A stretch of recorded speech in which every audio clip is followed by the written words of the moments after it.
পিরোজপুর এলাকাবাসীর উদ্যোগে এবং জামিয়াতুল উলুম আশ-শারঈয়া সিলেট ও হাজী আসগর আলী হাফিজিয়া মাদ্রাসার ব্যবস্থাপনায় আয়োজিত অধ্যকার এই দ্বীনি মাহফিলের সম্মানিত সভাপতি হযরত উলামায়ে কেরাম, দিনধরাদি মুসলমান ভাইসব এবং আমার প্রিয় তালিবুল ইলম সাথীবৃন্দ, আসসালামু আলাইকুম ওয়া রাহমাতুল্লাহি ওয়া বারাকাতুহু। আলহামদুলিল্লাহ, আপনারা দীর্ঘক্ষণ ধরে গুরুত্বপূর্ণ আলোচনা শুনে আসছিলেন এবং ইনশাআল্লাহ আমার পরেও গুরুত্বপূর্ণ আলোচনা শুনতে যাবেন। মধ্যখানে সংক্ষিপ্ত কয়েকটা বিষয়ের প্রতি আপনাদের দৃষ্টি আকর্ষণ করে আমি আমার কথা শেষ করব ইনশাআল্লাহ। বিগত শতাব্দীর, ইংরেজি শতাব্দীর সিরিয়ার একজন বড় আলিম ছিলেন। সিরিয়া, যাকে আরবিতে বিলাদুশ শাম বলা হতো, বৃহৎ একটা দেশ ছিল। বর্তমানে ছোট একটা ভৌগোলিক মানচিত্রে ছোট একটা দেশ হয়ে গেছে সুরিয়া। ইংরেজিতে সিরিয়া বলা হয়, বাংলাতেও সিরিয়া বলা হয়। সেই সিরিয়ার একজন প্রাজ্ঞ বিজ্ঞ মুহাদ্দিস ছিলেন, very well known scholar of হাদিস। তার ছিল হাজারো ছাত্র, হাদিসের ছাত্র তার দশে এসে বসত। একদিন ছাত্ররা তার শেখ বদরুদ্দিন আল হাসানী রাহমাতুল্লাহি আলাইহিকে জিজ্ঞেস করলো যে, শেখ, আমরা কি ওই হাদিসের জমানায় বাস করছি? কোন হাদিস? হাদিসটা বর্ণনা করেছেন রাসূল করিম সাল্লাল্লাহু আলাইহি ওয়াসাল্লামের প্রিয়তম সাহাবী, যিনি রাসূলের খিদমত করেছেন 10 বছর, আনাস ইবনে মালিক রাদিয়াল্লাহু তাআলা আনহু। তিনি বলেন, রাসূল করিম সাল্লাল্লাহু আলাইহি ওয়াসাল্লাম ইরশাদ করেছেন, সুনানে তিরমিজিতে আছে এই বর্ণনাটা এসেছে, সায়াতি আলান নাস জামানুন আল কাবিদু আলা দীনিহি কাল কাবিদি আলাল জামরি। রাসূলুল্লাহ বলছেন, মানুষের সামনে এমন একটা সময় আসবে যখন দ্বীনের উপর অটল থাকা, দ্বীনকে, ধর্মকে আঁকড়ে ধরে রাখা এমন কষ্টকর হয়ে দাঁড়াবে যেরকম একটা অগ্নিস্ফুলিঙ্গ হাতে রাখা কষ্টকর। আপনি যেরকম একটা অগ্নিশিখা হাতে রাখতে পারবো না, তো একসময় মানুষের সামনে এমন সময় আসবে যখন দ্বীনকে, ধর্মকে পালন করা, আঁকড়ে ধরে রাখা মানুষের জন্য কষ্টকর হয়ে যাবে, একটা পরীক্ষার কারণ হয়ে দাঁড়াবে। তো ছাত্ররা জিজ্ঞেস করলো, সাহেবকে, আমরা কি রাসূলের বর্ণিত এই হাদিসের সময়টা পার করছি? তিনি বলেন, কাদিম কাদা হাদিস জামান, দিস টাইম হ্যাজ পাসড। ওই সময়টা তো চলে গেছে, ওই হাদিসের সময়টা এখন আর নাই। তাহলে আমরা কোন সময় বসবাস করছি? ছাত্রদের পাল্টা প্রশ্ন। এবার বদরুদ্দিন আল হাসানী রাহমাতুল্লাহি আলাইহি বলেন, আমরা বরঞ্চ সহিহ মুসলিমে সাহাবী আবু হুরায়রা রাদিয়াল্লাহু তাআলা আনহু থেকে বর্ণিত হাদিস, ওই হাদিসের সময়টুকুতে আমরা বসবাস করছি। সেই হাদিসটা হচ্ছে, রাসূলুল্লাহ সাল্লাল্লাহু আলাইহি ওয়াসাল্লাম বলছেন, বাদিরু বিল আ'মালি ফিতানান কাকিতা'আল লাইল মুজলিম। রাসূলুল্লাহ বলছেন, তোমরা এমন সব ফিতনার আগে, ফিতনার আবির্ভাবের আগে তোমরা বেশি বেশি করে নেক আমল, ভালো কাজগুলো করতে থাকো। কাকিতা'আল লাইল মুজলিম, যেই ফিতনাগুলো, যে ট্রায়ালস এন্ড ট্রিবিউশনস, যেগুলো হবে একেবারে অন্ধকার রাতের মতো, কোন হিদায়াতের পথ, আলোর পথ তোমাদের জন্য পাওয়া কষ্টকর হয়ে যাবে। ইউসবিহু রাজুলু মুমিনান ওয়া ইউমসি কাফিরা আও ইউমসি মুমিনান ওয়া ইউসবিহু কাফিরা। সময়টা এত কঠিন হবে, ফিতনার এত বেশি ছড়াছড়ি হবে যে মানুষ সকালে মুমিন, বিকালে ঈমান হারা হয়ে যাবে, বিকালে মুমিন থাকবে, পরবর্তী সকালে ঈমান হারা হয়ে যাবে। ইয়াবিউ রাজুলু দীনাহু বিআরাদিন মিনাদ দুনিয়া, মানুষজন নিজের দ্বীনকে, ধর্মকে বিক্রি করে দেবে দুনিয়ার সামান্য কিছু পাওয়ার জন্য, দুনিয়ার সামান্য লোভে। তো এই হাদিস থেকে আমরা যেই কথাটা বুঝতে পারি, এবং বদরুদ্দিন আল হাসানীর যে মন্তব্য, সেটা হচ্ছে আমরা এই হাদিসের সময়টুকুতে বাস করছি। অতএব আজ এ মুসলিমস, আমরা মুসলমান হিসেবে আমাদের ডিউটি এবং জিম্মাদারি হচ্ছে এই ফিতনাগুলো থেকে কিভাবে নিজেকে বাঁচিয়ে রাখা যায়, নিজের ঈমানকে কিভাবে হেফাজত করা যায়, সেই দিকে লক্ষ্য রাখা। আমরা মসজিদে, মক্তবে, মাদ্রাসায় যখন পড়ি, তো আমরা পড়ি নাওয়াকিদুল উযু, থিংস দ্যাট ব্রেক আওয়ার উযু। এমন কিছু বিষয় আছে যেগুলো আমাদের অ্যাবুলেশন, উযুকে নষ্ট করে দেয়। Things that break our fasting, অনেকগুলো বিষয় আছে যেগুলো আমাদের রোজাকে ভঙ্গ করে দেয়। ঠিক তেমনি ভাবে there are things that break and destroy our iman, এমন কিছু বিষয় আছে যেগুলো আমাদের ঈমানকে ধ্বংস করে দেয়। সেই ঈমান বিধ্বংসী বিষয়গুলোকে, নওয়াকিদুল ঈমানগুলোকে আমাদের জব্দ রাখা, ভালো করে বুঝে রাখা দরকার নিজের ঈমান হেফাজতের জন্য। আমি দীর্ঘ আলোচনা যাব না। ভারত উপমহাদেশের একজন বড় আলেম ছিলেন শাইখুল হিন্দ মাওলানা মাহমুদুল হাসান দেওবন্দি রহমতুল্লাহ আলাইহি। ঈমান সংরক্ষণের জন্য আমি বলছি, বর্তমান সমাজে আমরা যখন কথা বলি, মুসলমানদের দুরবস্থার কথা বলি, তখন সবাই আমরা বলি যে এটা তো ইহুদি খ্রিস্টানদের দালালি বা তাদের চক্রান্ত, তাদের ষড়যন্ত্র। আরে ভাই, আপনি কি ইহুদি খ্রিস্টানদের থেকে এইটুকু আশা করেন যে তারা আপনার জন্য ভালো করবে, তারা আপনার সাপোর্ট করবে, সহযোগিতা করবে? সেটা কি আপনি বিধর্মীদের থেকে আশা করেন? এমন আশা যদি করে থাকেন, সেটা আপনার আমার বোকামি। সে তো আমাদের লোক না, সে আমাদের জন্য ষড়যন্ত্র করবে, সে আমাদের বিরুদ্ধে চক্রান্ত করেই যাবে। তাদের চক্রান্ত পরে রাখুন, যে নিজের দিকে তাকান। We need to look into ourselves. আমাদের নিজেদের দিকে তাকাতে হবে। আমাদের এই অধঃপতন, এই নির্যাতিত হওয়ার পিছনে আমরা কি করে যাচ্ছি, কোন বিষয়গুলো আমাদের মধ্যে আছে যার কারণে আমরা এত অবহেলিত এবং নির্যাতিত, অপ্রেস অ্যারাউন্ড দি ওয়ার্ল্ড। সারা বিশ্বে আমরা অপ্রেস হয়ে যাচ্ছি, নির্যাতিত হয়ে যাচ্ছি। শাইখুল হিন্দ মাওলানা মাহমুদুল হাসান দেওবন্দি রহমতুল্লাহ আলাইহি, আমরা জানি এই উপমহাদেশ পুরো সাবকন্টিনেন্ট ইন্ডিয়া, শুধু ভারত নয়, ইন্ডিয়া নয়, পাকিস্তান নয়, বাংলাদেশ নয়, পুরো সাবকন্টিনেন্ট ইন্ডিয়া, পুরো ভারত মহাদেশকে যাদের অক্লান্ত পরিশ্রমের মাধ্যমে স্বাধীন করা হয়েছিল, তাদের মধ্যে থেকে একজন হচ্ছেন শাইখুল হিন্দ মাওলানা মাহমুদুল হাসান দেওবন্দি রহমতুল্লাহ আলাইহি। ইংরেজরা, ওই ব্রিটিশরা তাকে দমানোর জন্য বহু বছর মাল্টার কারাগারে, ইউরোপের একটা দেশ, ছোট দ্বীপের মতো একটা দেশ মাল্টা, সেই মাল্টায় তাকে এবং তার শাগরিদ মাওলানা হুসাইন আহমদ মাদানী রহমতুল্লাহ আলাইহিকে জেলে নিয়ে রাখলো, কারাবন্দী করে রাখলো। মাওলানা মাহমুদ হাসান দেওবন্দি রহমতুল্লাহ আলাইহি কারাবন্দী এই জীবনটা শেষ করে যখন দেওবন্দ ফিরলেন, একদিন রাত্রে দেওবন্দের উলামায়ে কেরাম ছিলেন বড় বড়, the great scholars of hadith, great scholars of tafsir and fiqh, বড় বড় হাদিস তাফসীরের উলামা সবাই বসা, সামনে ছাত্ররা বসা।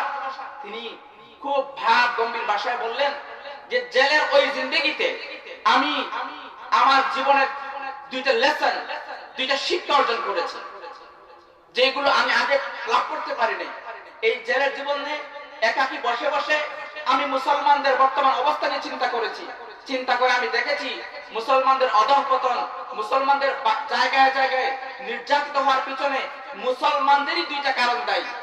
একটা হচ্ছে আল কোরআনুল কারীম থেকে মুসলমানদের সম্পর্ক ছিন্ন হয়ে যাওয়া, আর একটা হচ্ছে মুসলমানদের ডিসইউনিটি বিটুইন দেমসেলস, মুসলমানদের পরস্পরের মধ্যে বিবাদ, বিসম্বাদ এবং অনৈক্য।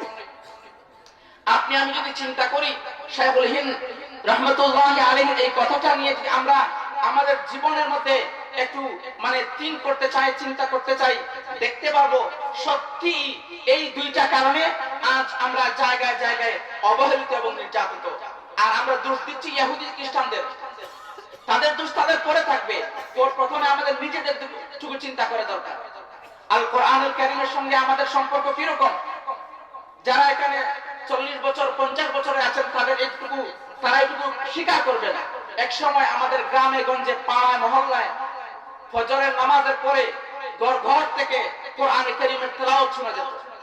আজকাল ফজরের নামাজটা একে তো পড়াই হয় না, আর যদি আমরা পড়িও তাহলে ফজরের পরে আবারও ঘুমে চলে যাই। অথচ রাসূল করিম সাল্লাল্লাহু আলাইহি ওয়াসাল্লাম হাদিসে, সহিহ হাদিসে এসেছে, বুরিকা লি উম্মতি ফি বুকুরিহা, আমার উম্মতের বারাকা, ব্লেসিং টাইম হচ্ছে ফজরের পরে এই সময়টুকু। কিন্তু আমরা এই সময়টুকু ঘুরে কাটিয়ে দেই। কোরআন তেলাওয়াত তো দূরের কথা, ফজরের নামাজটুকুই পড়ে না। সাহাবায়ে কেরাম, সালাফে সালেহিন যারা ছিলেন, তাদের নিয়ম ছিল ঘুমাতে যেতেন, ঘুম থেকে উঠে তাহাজ্জুদের নামাজ আদায় করতেন, তারপর আবার ঘুমিয়ে ফজরের জন্য উঠতেন। আমরাও ঠিক এইরকম ঘুমোতে যাই, ঘুম থেকে উঠে একটা নামাজ পড়ি, তারপর আবারও ঘুমাতে যাই, কিন্তু সেই নামাজটা তাহাজ্জুদের নামাজ নয়, সেই নামাজটা হয়ে যাচ্ছে ফজরের নামাজ। আমাদের অধঃপতন। সাহাবায়ে কেরাম রিদওয়ানুল্লাহি আলাইহিম আজমাইন, কোরআনের সঙ্গে তাদের কি রকম গভীর সম্পর্ক ছিল, দুই একটা एग्जांपल দিলে আপনারা বুঝে নিতে পারবেন। একজন সাহাবী ছিলেন, সাহাবী মুআয ইবনে জাবাল, very young সাহাবী। রাসূলুল্লাহ সাল্লাল্লাহু আলাইহি ওয়াসাল্লাম appointed him as a governor for the state of Yemen. So রাসূল তাকে, মুআয ইবনে জাবালকে, একজন যুবক ছেলে, তাকে ওই ইয়ামানের দিকে পাঠিয়ে দিলেন গভর্নর হিসেবে, প্রশাসক হিসেবে। ইয়ামান ছিল, তখনকার ইয়ামান ছিল অনেক বড়। আজকালকার ইয়ামান ছোট একটা স্টেট, ছোট একটা দেশ, কিন্তু তখনকার সময় ইয়ামান ছিল বিশাল, হিউজ। সেই ইয়ামানকে রাসূলুল্লাহ দুই ভাগে ভাগ করে, ইস্ট এন্ড ওয়েস্ট, পূর্ব এবং পশ্চিম, এরকম দুই ভাগে ভাগ করে দুইজন গভর্নর ঠিক করে দিলেন। একজনের নাম মুআয ইবনে জাবাল, আরেকজনের নাম আবু মুসা আশআরী। তাদেরকে বলে দিলেন, তোমরা যখন ওখানে পৌঁছবে, তোমাদের একে অপরের মধ্যে তোমাদের অপিনিয়ন্স, তোমাদের যে তাজরিবা, যে এক্সপেরিয়েন্স আছে, সেগুলো এক্সচেঞ্জ করার জন্য, মত বিনিময় করার জন্য মাঝে মধ্যে একে অপরের সঙ্গে সাক্ষাৎ করবে। দেখুন তাদের মধ্যে কোরআনের সম্পর্ক কি রকম ছিল। মুআয ইবনে জাবাল, আবু মুসা আশআরী একজন আরেকজনের পাশাপাশি নয়, ইস্ট এন্ড ওয়েস্ট, পূর্ব এবং পশ্চিমে দুই প্রান্তে দুজনের বসবাস। তো তারা যখন মাঝে মধ্যে মিলতে আসতেন, সহিহ বুখারীর বর্ণনা, মাঝে মধ্যে যখন আসতেন, তো তাদের প্রথম সাক্ষাতেই কি প্রশ্নটা করতেন সেটা একটু দেখুন। মুআয ইবনে জাবাল একবার আবু মুসা আশআরীর রাজ সিংহাসনে ধরুন, বা তার যে দরবার ছিল যেখানে তিনি এই বিচার কার্য সম্পাদন করতেন, সেখানে মুআয ইবনে জাবাল আসতেন। সালাম কালামের পর প্রথম প্রশ্নই হচ্ছে, কাম তাকরাউ মিনাল কুরআন ফিল লাইল। মুআয ইবনে জাবাল প্রশ্ন করছেন আবু মুসাকে, যে আবু মুসা, রাতের নামাজে অর্থাৎ তাহাজ্জুদের নামাজে আপনি কি পরিমাণ কোরআনের তেলাওয়াত করে থাকেন? আজকাল যদি আমরা একে অপরের সঙ্গে সাক্ষাৎ করি, আমাদের প্রথম প্রশ্ন হবে, তোমার চাকুরি কি, গাড়ি কয়টা কিনছো, বাড়ি কয়টা কিনছো, এইরকম দুনিয়াদারি বিষয়গুলোতে আমাদের আত্মনিমগ্নতা। কিন্তু সাহাবায়ে কেরামের সম্পর্ক ছিল কোরআনের সঙ্গে। মুআয ইবনে জাবাল প্রথম প্রশ্নই করছেন, রাতের নামাজে কোরআন কি পরিমাণ তেলাওয়াত করে। আরেকটা एग्जांपल দেই, আল্লাহ রাসূল সাল্লাল্লাহু আলাইহি ওয়াসাল্লাম, সহিহ মুসলিমের বর্ণনা, তাসাহহার রাসূলুল্লাহ সাল্লাল্লাহু আলাইহি ওয়াসাল্লাম ওয়া যায়েদ ইবনে সাবিত। রাসূল সাল্লাল্লাহু আলাইহি ওয়াসাল্লাম এবং যায়েদ ইবনে সাবিত উভয় মিলে একবার সাহরি খেলেন। রোজা রাখবেন, সাহরি তারা উভয়ে মিলে একসঙ্গে সাহরি খেলেন। সাহরি খাওয়ার পর ফালাম্মা ফারাগা মিন সুহুরিহিমা কামা ইলা সালাত, সাহরি শেষ, নামাজ দাঁড়িয়ে গেলেন।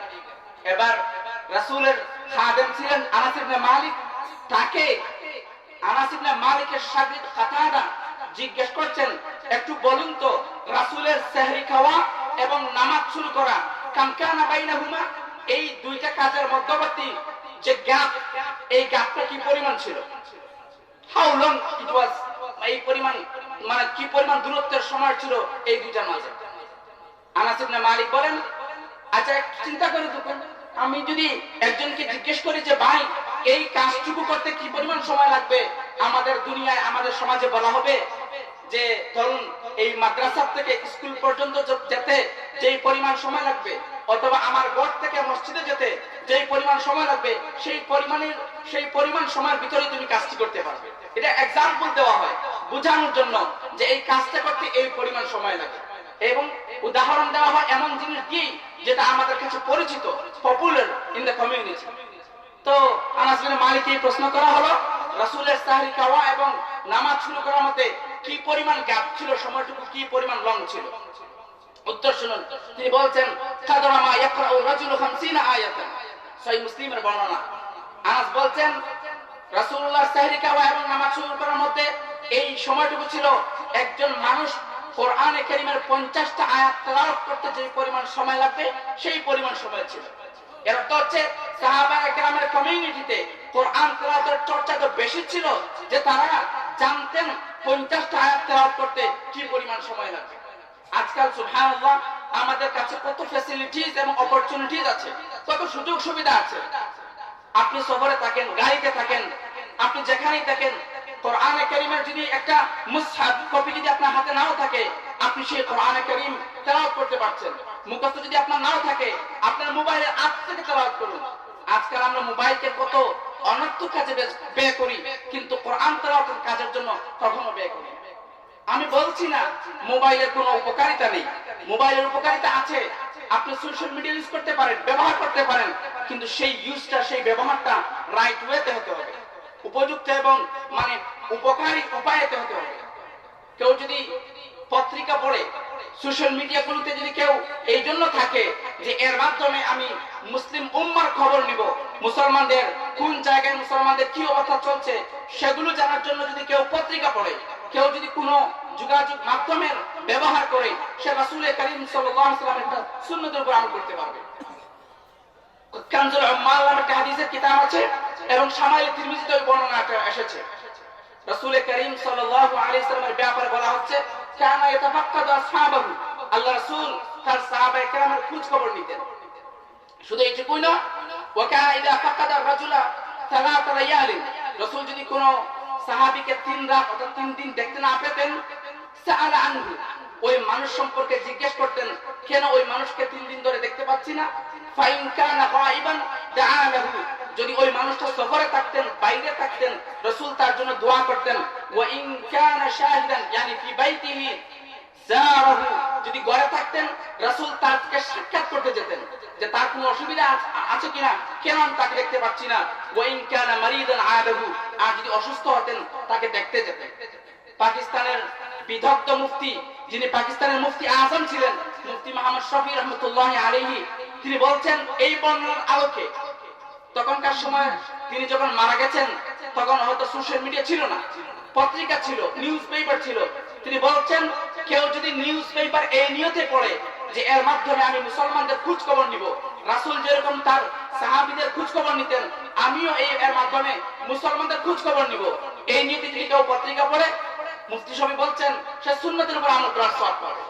তো আমরাও যদি এরকম এই সোশ্যাল মিডিয়া যে মিডিয়াগুলো আছে সেগুলোকে যদি শরীয়তের বর্ণিত উপায়ে যদি আমরা এগুলোকে ব্যবহার করতে পারি, আমরাও সওয়াব পাবো। কিন্তু এগুলোতে যদি ঢুকে আমরা অনর্থক, অহেতুক এবং বেশরি শরীয়তের পরিপন্থী কাজগুলোতে যদি লিপ্ত হয়ে যায়, তাহলে সওয়াব বা সুন্নতের উপর আমল করা তো দূরের কথা, আমাদের জন্য কাল কিয়ামতের দিন একটা কাল হয়ে দাঁড়াবে, আমাদের জন্য সাপের মতো একটা বিষ হয়ে দাঁড়াবে।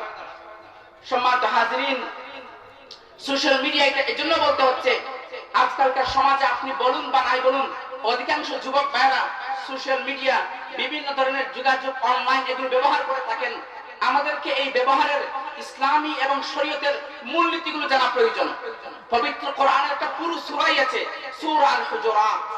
আপনারা যারা হাফিজে কোরআন আছেন তারা জানেন, যে সকল ভাইরা এখানে আছেন কোরআনে কারীমের অর্থ জানেন না, আমি তাদের নিকট অনুরোধ করব আপনারা শুরু করুন সূরা আল হুজুরাতের লেসন, সূরা আল হুজুরাতের যে দুরুস ওয়া ইবার যে শিক্ষা রয়েছে সেগুলো অর্জন করুন। আপনি পুরো সূরা আল হুজুরাত পড়ে দেখুন, পুরো সূরা আল হুজুরাতের যে আয়াত এবং যে শিক্ষা রয়েছে সেগুলো আজকালকার যুগের আমাদের সোশ্যাল মিডিয়ায় কার্যকর করার, প্র্যাকটিস করার একটা মুক্তম সুযোগ আছে। পবিত্র কোরআনের সূরা আল হুজুরাতে বলা হচ্ছে ইয়া আইয়ুহাল্লাযীনা আমানু ইন জাআকুম ফাসিকুম বিনাবাইন ফাতাবায়ানু, বলা হচ্ছে তুমি জানো না এরকম কোন মানুষ পাপাচারী অথবা তুমি অপরিচিত কোন মানুষ থেকে যদি কোনো নিউজ পাও, কোনো সংবাদ যদি তোমার কাছে আসে, সেই সংবাদের উপর ভিত্তি করে বড় বিগ কোনো ডিসিশন মেক করতে যেও না, বড় কোনো কাজ করতে যেও না। এই অজ্ঞাত এবং অপরিচিত ব্যক্তির শুধু একটা ইনফরমেশন, একটা পোস্ট পড়ে কোন ধরনের সিদ্ধান্ত, বড় ধরনের সিদ্ধান্ত গ্রহণ করতে যেও না। আমরা দেখেছি অনেক সময় সোশ্যাল মিডিয়াতে অজান্ত অপরিচিত কোন মানুষ, অখ্যাত কোন মানুষ কোন একটা মেসেজ, কোন একটা বার্তা রিসালা দিয়ে দিল এবং সবাই সেটাকে শেয়ার করতে শুরু করলো এবং সেই মেসেজের উপর ভিত্তি করে সমাজে, কমিউনিটিতে একটা ফাসাদ সৃষ্টি হয়ে যায়। এটা সম্পূর্ণ অবৈধ। আপনি এইরকম অজ্ঞাত অখ্যাত মানুষের মেসেজ পড়ে কোন ধরনের সিদ্ধান্ত আপনি নিতে যাবেন না, নেওয়ার অনুমতি আপনার নাই। সূরা আল হুজুরাতের আয়াতে আল্লাহ বলছেন ইয়া আইয়ুহাল্লাযীনা আমানু লা ইয়াসখার কওমুম মিন কওমিন, আল্লাহ বলছেন কেউ কোন মানুষ যেন অপর মানুষকে তাচ্ছিল্য না করে, মস্কারি যেন না করে। সোশ্যাল মিডিয়াগুলোতে আজকাল আমরা এই কাজগুলোতে মুক্তারা হয়ে যাচ্ছি। এরকম অনেকগুলো মেসেজ, অনেকগুলো কথা, জরুরি কথা সূরা আল হুজুরাতে আসছে আমাদের সোশ্যাল মিডিয়াকে ব্যবহার করার পদ্ধতি বলার জন্য। সেগুলো আমরা পড়ি, কোরআনের সঙ্গে আমাদের সম্পর্ককে মজবুত করি, ইনশাআল্লাহ আমাদের দ্বীন ও দুনিয়া উভয়টুকু আমাদের জন্য সহিহ এবং আমাদের সফলতার পথ হয়ে দাঁড়াবে।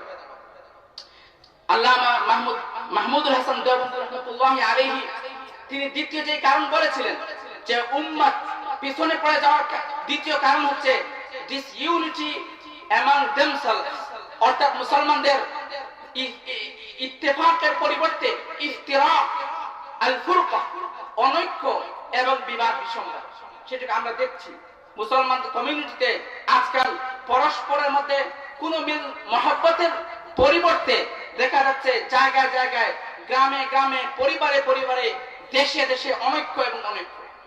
সেই অনৈক্যের অনেকগুলো পথ আছে। এর মধ্যে থেকে একটা বিষয়, অনৈক্যের বিষয় হচ্ছে মাসাইলের ইখতিলাফ। বিভিন্ন মাসআলার ক্ষেত্রে ইখতিলাফ থাকতেই পারে, কিন্তু এই ইখতিলাফকে সামনে রেখে, এই মতানৈক্যগুলোকে সামনে রেখেও আমরা মুসলমান পরস্পরে এক থাকতে পারি। এটাকে বলা হয় ইউনিটি বিটুইন ডাইভার্সিটি, বৈচিত্র্যের মাঝে ঐক্যের সুর। বিভিন্ন ধরনের মত থাকতে পারে, কিন্তু সবাই আবার ইন্নামাল মুমিনুনা ইখওয়া, সবাই মুসলমান ভাই ভাই হিসেবে আমরা আমাদের মৌলিক আকীদার উপর ভিত্তি রেখে সবাই ভাই ভাই থাকবো, এক থাকবো। মাসাইলের ইখতিলাফ থাকতেই পারে। সেই ইখতিলাফ আজকালকের নতুন আবিষ্কার নয়। একজন হাত তুলবে, একজন হাত তুলবে না, একজন হয়তো আমিন জুড়েই বলতে পারে, আরেকজন হয়তো নাও বলতে পারে। এই ধরনের ছোট ছোট এবং শাখাগত মাসাইলের ইখতিলাফ সাহাবায়ে কেরামের জামানায় ছিল। অনেকগুলো एग्जांपल দেওয়া যেতে পারে। একটা एग्जांपल শুনুন। সহিহ মুসলিমে সাহাবী আব্দুল্লাহ ইবনে উমর রাদিয়াল্লাহু তাআলার বর্ণনা। দেখুন, রাসূলের সামনে ইখতিলাফ হচ্ছে, মতের ভিন্নতা হচ্ছে, কিন্তু এই মতের ভিন্নতা মনোমালিন্যের রূপ নিচ্ছে না। মতেরই ভিন্নতা, শুধু মনের ভিন্নতা নয়, মনের মধ্যে কোনো দ্বন্দ্ব নয়। আব্দুল্লাহ ইবনে উমর বলছেন, আল্লাহ রাসূল সাল্লাল্লাহু আলাইহি ওয়াসাল্লাম যখন গাজওয়া আহজাবের জিহাদ থেকে, যুদ্ধ থেকে যখন ফিরলেন, তখন তিনি অর্ডার জারি করলেন, লা ইউসাল্লিয়ান্না আহাদুল আসরা ইল্লা ফি বনি কুরাইযা। সহিহ মুসলিমের বর্ণনা, কেউ যেন আসরের নামাজ বনি কুরাইজায় না গিয়ে যেন না পড়ে। এর অর্থ কি? সবাই যেন আসরের নামাজটা দ্রুত গতিতে মদিনা ছেড়ে ওই বনি কুরাইজার যে অঞ্চলে থাকে, ওই গোত্রের মানুষজন যেখানে থাকে সেখানে পৌঁছে আসরের নামাজ পড়বে। সাহাবায়ে কেরাম সবাই মদিনা থেকে বের হলেন। দেখা গেল সময়ের স্বল্পতা, কেউ কেউ মানে দেখা যাচ্ছে যে মদিনা থেকে বনি কুরাইজায় যেতে যেই পরিমাণ সময় লাগবে, সেই পরিমাণ সময় আসর কাজা হয়ে যেতে পারে, আসর আমার মিস হয়ে যেতে পারে, পরে আসরকে মেকআপ করতে হতে পারে। তো সাহাবায়ে কেরাম নিজেদের ফাহম, নিজেদের আন্ডারস্ট্যান্ডিং, নিজেদের রিয়েলাইজেশন বা বুঝের ভিত্তিতে দুই মতে বিভক্ত হয়ে গেলেন। একদল সাহাবায়ে কেরাম বললেন, রাসূল বলেছেন আমাদেরকে আসরের নামাজ পড়তে হবে বনি কুরাইজায়, ডাজন্ট ম্যাটার, এটা ব্যাপারই নয়, যেখানেই সময় হোক সেখানে পড়তে হবে এরকম নয়, আমাদেরকে মাগরিবে আসুক আর এশার আসুক, আসরের নামাজ আমাদেরকে ওই বনি কুরাইজায় গিয়ে পড়তে হবে। এইরকম একদল সাহাবায়ে কেরামের মত হলো। আরেকদল সাহাবায়ে কেরাম অপিনিয়ন পেশ করলেন, আসলে রাসূল সাল্লাল্লাহু আলাইহি ওয়াসাল্লাম, he didn't mean that. রাসূল didn't say to pray asr and to make it qada. রাসূলের উদ্দেশ্য কখনো এরকম ছিল না যে আসর নামাজকে কাজা বানিয়ে ফেলা, বরং রাসূলের উদ্দেশ্য হচ্ছে আমাদেরকে দ্রুত গতিতে বনি কুরাইজায় পৌঁছা। অতএব বনি কুরাইজায় পৌঁছতে যদি মাগরিবের রাত চলে আসে, প্রতিমধ্যে আমরা আসর নামাজ পড়ে নিব। তো দুই ভাগে, দুই অপিনিয়নস, দুই মতে তারা বিভক্ত হয়ে গেলেন। দেখা গেল রাসূলুল্লাহ যখন ওই বনি কুরাইজায় পৌঁছলেন, উভয় ধরনের, উভয় মতের লোকজন রাসূলের খিদমতে এসে বললেন যে, ইয়া রাসূলুল্লাহ, আপনি বলেছিলেন আসরের নামাজ বনি কুরাইজায় পড়তে, আমাদের মতের ভিন্নতা হয়ে গিয়েছিল, এই জন্য একদল রাস্তায় পড়েছেন, পরে এসে মানে বনি কুরাইজায় পৌঁছেছেন, আরেকদল বনি কুরাইজার সময় মতো এসে পৌঁছেছেন, তবে আসরের নামাজকে কাজা করেছেন। আল্লাহ রাসূল ফালাম ইউআন্নিফ ওয়াহিদাম মিনহুম, রাসূলুল্লাহ তাদের কাউকেই মানে তিরস্কার করলেন না। এটা ছিল রাসূলের পদ্ধতি। মতের ভিন্নতা থাকতে পারে। ইমাম মালিক রাহমাতুল্লাহি আলাইহি, ইমাম দারুল হিজরা, অনেক বড় ইমাম ছিলেন, হাদিসের ইমাম ছিলেন, স্কলার অফ হাদিস, স্কলার অফ ফিকহ, উভয় বিষয়ে তার পারঙ্গমতা ছিল, পারদর্শিতা তিনি রাখতেন। যখন মুআত্তা মালিক নামে হাদিসের কিতাব লিখলেন, তখনকার সময়ের বাদশা জাফর কিংবা মামুনুর রশিদ তাকে একটা প্রস্তাব পেশ করলেন যে, ইমাম মালিক, আপনি অনুমতি দিলে পুরো মুআত্তা মালিকের যে হাদিসগুলো আছে, সব হাদিস এই আস্তারে কাবার যে গিলাফ আছে, সেই গিলাফে আমি লিখে রাখবো এবং মুসলিম উম্মার প্রতিজন গভর্নরকে চিঠি পাঠাবো, সবাই যেন এই মুআত্তা মালিকের হাদিসের উপর আমল করতে শুরু করে। ইমাম মালিক ফামানাহু মিন যালিক, ইমাম মালিক হি রিজেক্টেড দিস অফার। রাসূলুল্লাহ এই অফারকে, এই বক্তব্যকে রিজেক্ট করলেন, প্রত্যাখ্যান করলেন, বললেন এরকম হতে পারে না। রাসূলের সাহাবায়ে কেরাম দুনিয়ার বিভিন্ন জায়গায় পৌঁছেছেন এবং এক একজন সাহাবী এক এক রকমের আমল এক এক জায়গায় পৌঁছে দিয়েছেন। এই মতের ভিন্নতা থাকতেই পারে, আমার মুয়াত্তা মালিকের হাদিসকে পুরো উম্মার উপর বাধ্য করে ফিতনা এবং কোন ধরনের বিশৃঙ্খলা সৃষ্টি করার অবকাশ নেই। এটা হচ্ছে শাইখুল হিন্দ মাহমুদ হাসান দেওবন্দি রহমতুল্লাহর দ্বিতীয় কথা। আমাদের মধ্যে এই ইখতিলাফটা হতে পারে, কিন্তু এই ইখতিলাফ যেন মতানৈক্য যেন মতবিরোধটা যেন মনোমালিন্যের রূপ না নেয়। ডিফারেন্সেস অফ অপিনিয়ন্স হতেই পারে। ইমাম বুখারী রাহমাতুল্লাহি আলাইহি, ইমাম মুসলিম রাহমাতুল্লাহি আলাইহি, আজকাল আবার অনেকেই বলেন যে দিন এসেছে মদিনা থেকে, মক্কা থেকে, আরব থেকে, তাহলে আমাদেরকে ওই মক্কা মদিনার যে পদ্ধতি আছে সেই পদ্ধতি অনুসরণ করতে হবে। আমি আগেই বললাম যে আমাদের মধ্যে মতানৈক্য থাকতে পারে। এক এক রিজন, এক এক অঞ্চল, এক এক এরিয়াতে, দেশে যেখানে যে আমল চালু আছে সেখানে সেই আমল চালু রাখতে দিন। এক জায়গায় এক সুন্নাহ থাকলে ওইখানে ভিন্ন সুন্নাহ টেনে এনে ফিতনা সৃষ্টি করা মুসলমানের কাজ নয়। তো ইমাম বুখারী, ইমাম মুসলিম, তাদের দিকে তাকান, তারা তো কিন্তু আরব ছিলেন না, তাদেরকে সবাই আজ ফলো করছে। ইমাম বুখারী ছিলেন বুখারা, আজকালকার উজবেকিস্তান। ইমাম মুসলিম ছিলেন নিশাপুরের, যেটা ইরানে পড়ছে। ইমাম তিরমিজির উজবেকিস্তান। এই উজবেকিস্তান, কাজাকিস্তান আর রাশিয়ান যেই সোভিয়েত ইউনিয়নের যেই আন্ডারে যে দেশগুলো ছিল, আজকাল ছোট ছোট দেশ হিসেবে ইন্ডিপেন্ডেন্ট হয়ে যাচ্ছে। কাজাকিস্তান, তুর্কমেনিস্তান, উজবেকিস্তান, এই দেশগুলোর উলামায়ে কেরামি হাদিসের খিদমত করেছেন। তাহলে আপনি কিভাবে বলবেন যে আমরা হাদিসের উপর আমল করতে গিয়ে শুধু শুধু আরবের উলামায়ে কেরামের অপিনিয়নস গুলোকেই সামনে রাখতে হবে? এটা কিন্তু আসলে সুন্নাহর উপর আমল হচ্ছে না, আমাদের মধ্যে ডিভিশন এবং ডিসইউনিটি সৃষ্টি হচ্ছে। আমি কথা দীর্ঘায়িত করছি না, আমাদের মেহমান চলে এসেছেন। এই দুইটা কথাই আমাদের সামনে রাখতে হবে। উম্মার এই ক্রান্তিকালে শাইখুল হিন্দ বলেছেন, কোরআন থেকে দূরে আসা এবং উম্মার ডিসইউনিটি, এগুলোকে যদি আমরা যত দূর কমিয়ে আনতে পারবো, কোরআনের সঙ্গে যত গভীর সম্পর্ক রাখতে পারবো এবং অনৈক্যকে যত কমিয়ে আনতে পারবো, আমাদের উম্মার অবস্থা দিন দিন ইনশাআল্লাহ আরো ভালো হতে থাকবে।